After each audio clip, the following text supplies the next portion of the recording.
Hello everyone, स्वागत है आपका आपके अपने यूट्यूब चैनल के इस नई वीडियो में। दोस्तों, आज हम क्लास 11th का पहला चैप्टर यानी समुच्चय की प्रश्नावली 1.5 के उदाहरण हल करेंगे 20 से 22 तक।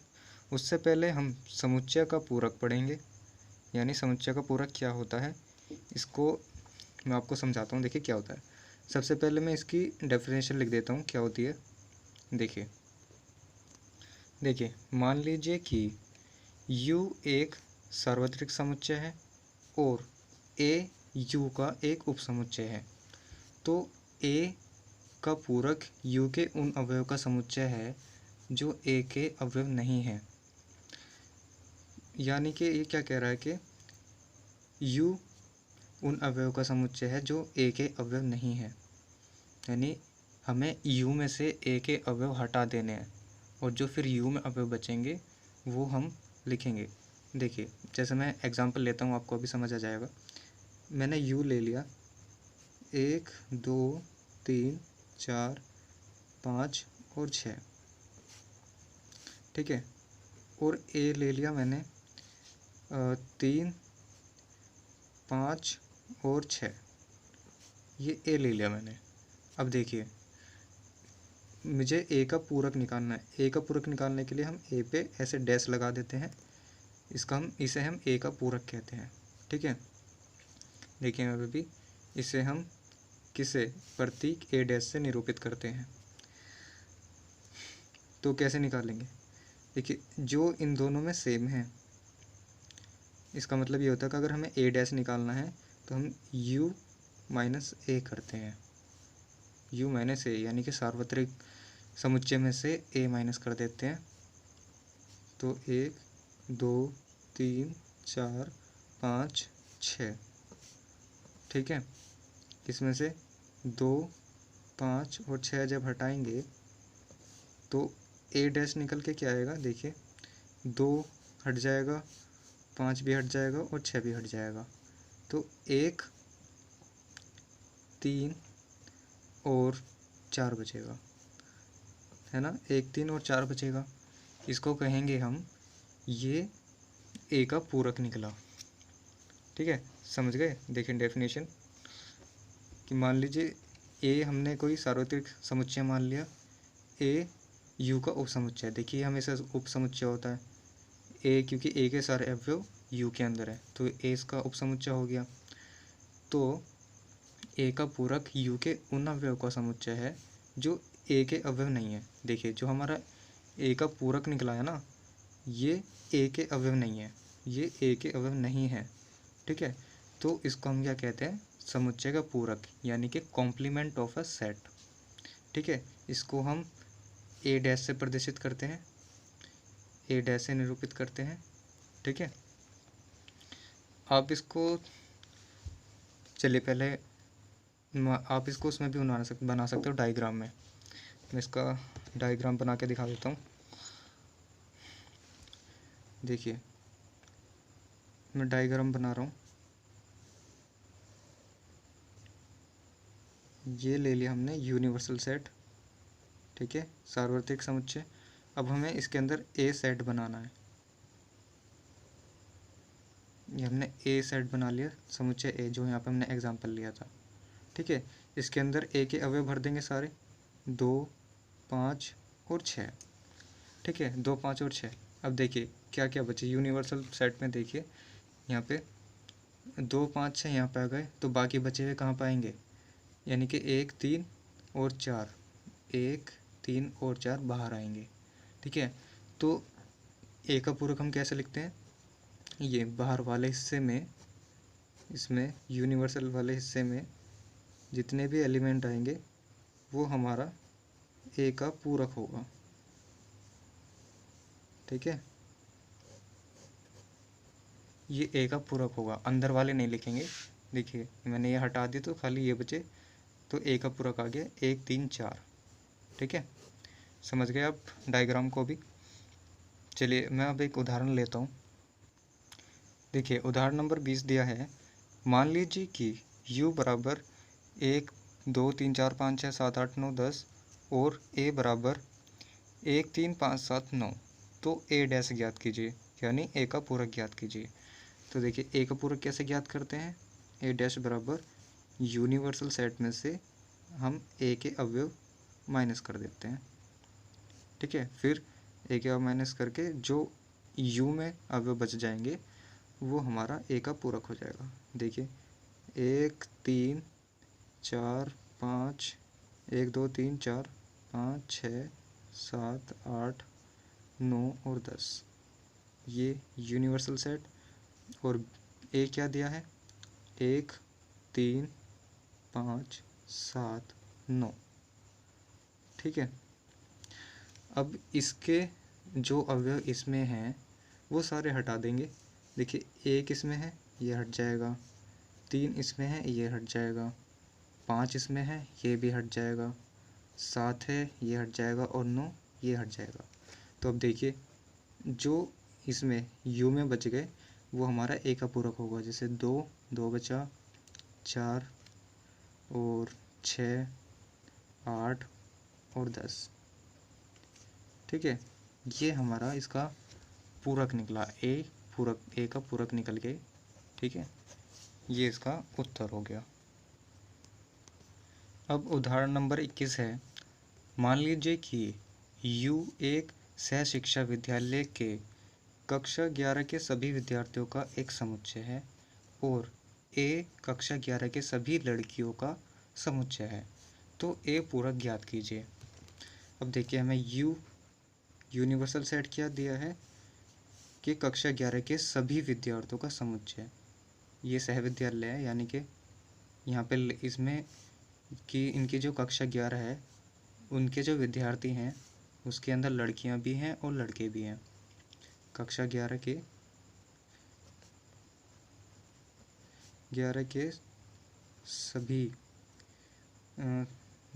सभी विद्यार्थियों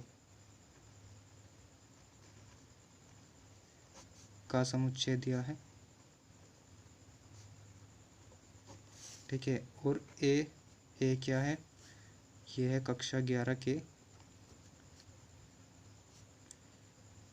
सभी लड़कियों का समुच्चय, सभी लड़कियों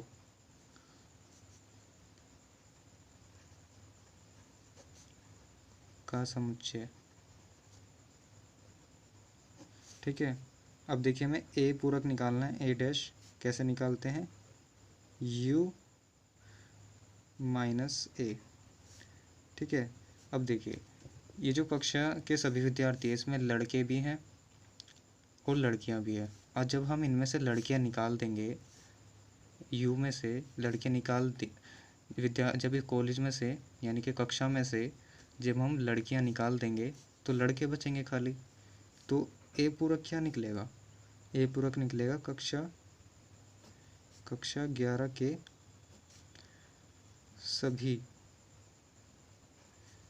सभी लड़कों का समुच्चय।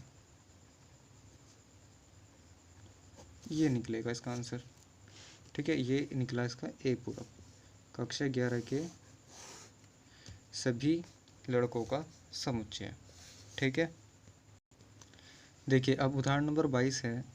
मान लीजिए कि u बराबर 1 2 3 4 5 6 और a बराबर 2 3 और b बराबर 3 4 5 है। ठीक है, तो a डैश b डैश और a dash intersection b dash और a यूनियन b ज्ञात कीजिए और फिर सिद्ध कीजिए कि a यूनियन b का पूरक बराबर है a के पूरक इंटरसेक्शन b के पूरक के बराबर। ठीक है, ये हमें प्रूफ करना है। देखिए अब सबसे पहले क्या करेंगे, सबसे पहले हम a डैश निकाल लेते हैं। a डैश कैसे निकालेंगे, u माइनस a करके, है ना। u क्या है हमारे पास, 1 2 3 4 5 6 और a देखिए क्या है 2 और 3 है। अब देखिए 2 और 3 इसमें है तो इन दोनों को हम हटा देंगे तो a का पूरक क्या निकलेगा, 1 4 5 और 6। ठीक है, ये a का पूरक निकला। उसके बाद b का पूरक निकालना है। b का पूरक कैसे निकालेंगे, u माइनस बी। अब देखिए u क्या है, 1 2 3 4 5 6 और b बराबर 3 4 5, 3 4 5 दिया है। अब देखिए 3 4 5 ये हटा देंगे तो b का पूरक क्या आ जाएगा, 1 2 और 6। ये आ गया b का पूरक। अब हमें क्या निकालना है, ये a dash intersection b dash. देखिए a डैश इंटरसेक्शन b, ये क्या निकलेगा। देखिए इन दोनों में ये जो a डैश निकला और b डैश, इन दोनों में जो कॉमन होगा वो हमारा a इंटरसेक्शन b डैश होगा। देखिए इन दोनों में कॉमन क्या है, 1 है, ठीक है, और 6 है। ये इंटरसेक्शन b आ गया। अब क्या निकालेंगे, अब निकालना है हमें। देखिए हमने यहाँ तक निकाल दिया, उसके बाद का फिर सिद्ध कीजिए कि a यूनियन b का पूरक a dash intersection b dash. देखिए ये तो हमने निकाल दिया, अब बस हमें ये निकालना है। अब ये और निकाल देते हैं, यहाँ को निकाल देता हूँ मैं, ठीक है। देखिए सबसे पहले a यूनियन b निकालेंगे। a यूनियन b कैसे निकलेगा, देखिए 2 3 इन दोनों को मिला के 2 3 और देखिए यहाँ 3 पहले से आ चुका है तो 4 और 5, 2 3 4 5, ये निकाल दिया हमने a यूनियन b। अब निकालना है a यूनियन b का पूरक। a यूनियन b का पूरक कैसे निकलेगा, u minus a union b, ऐसे निकलेगा, ठीक है। u की जगह पे क्या रखेंगे, 1 2 3 4 5 और 6 और माइनस ये क्या आया, 2 3 4 5, ठीक है। अब देखिए यहाँ पे 2 3 4 5 तक है, 2 3 4 5, तो a यूनियन b का पूरक क्या बचेगा, खाली 1 और 6, तो 1 और 6 बचा, ठीक है। तो आप यहाँ देखिए a इंटरसेक्शन b और ये दोनों बराबर आ गए, तो इसलिए हम कह सकते हैं कि a dash intersection b dash बराबर है a यूनियन b के डैश के, ठीक है। यही तो हमें प्रूफ करना था, यही हमें प्रूफ करना था। ये हो गया है हमारा प्रूफ, ठीक है। देखिए अब उसके बाद आता है पूरकों के कुछ गुणधर्म। ये पूरकों के कुछ गुणधर्म हैं जो आपको याद करने हैं। ये इसके 4 गुणधर्म हैं, ठीक है। इसमें सबसे पहले है पूरक नियम। देखिए A union A dash, A union A dash जब हम करते हैं तो वो आता है हमारा यूनिवर्सल सेट, ठीक है। और जब हम ए इंटरसेक्शन ए डैश करते हैं तो आता है हमारा फाई यानी नल सेट, ठीक है। इनका मतलब ये कि इसको सॉल्व करके ये आता है, ठीक है। और उसके बाद आता है डी मॉर्गन का नियम। डी मॉर्गन का नियम क्या होता है, जैसे ए यूनियन बी का पूरा जो पूरक है वो आता है ए पूरक इंटरसेक्शन बी के पूरक के बराबर, ठीक है। इस पे बेस अभी हमने जो लास्ट वाला एग्जाम्पल किया है वो हमने यही वाला तो किया है ना। और इसका दूसरे का ये कि ए इंटरसेक्शन बी बराबर आता है ए का पूरक यूनियन बी का पूरक, ठीक है। उसके बाद आता है द्विपूरक नियम। द्विपूरक कैसे, जैसे हमने ए डैश निकाला, जब ए डैश का दोबारा से डैश निकालेंगे ना तो फिर से ए आ जाएगा, ठीक है। ये फिर से ए आ जाएगा। और फिर चौथा है फाई और यू के नियम। फाई और यूनियन के नियम, यानी नहीं, ये है सार्वत्रिक समुच्चय यूनिवर्सल के नियम। जब हम फाई डैश निकालते हैं तो वो यू के बराबर आता है, यानी कि जब हम फाई डैश निकालेंगे तो वो यूनिवर्सल सेट आएगा, और जब यूनिवर्सल सेट का डैश निकालेंगे तो वो फाई आएगा, ठीक है। समझ गए? आपको ये चारों जो गुणधर्म है एकदम अच्छे से पढ़ने हैं, रट लेने हैं एकदम, ठीक है, क्योंकि ये काफ़ी ज़्यादा इम्पोर्टेंट है। ये इस तरीके के क्वेश्चन ज़्यादातर एग्ज़ाम में उसमें जो MCQs क्वेश्चन आते हैं ना टिक मार्क वाले, उसमें पूछे जाते हैं, ठीक है। तो ये नियम गुणधर्म आपको याद रखने हैं, ठीक है। चलिए अब मिलते हैं नेक्स्ट वीडियो में।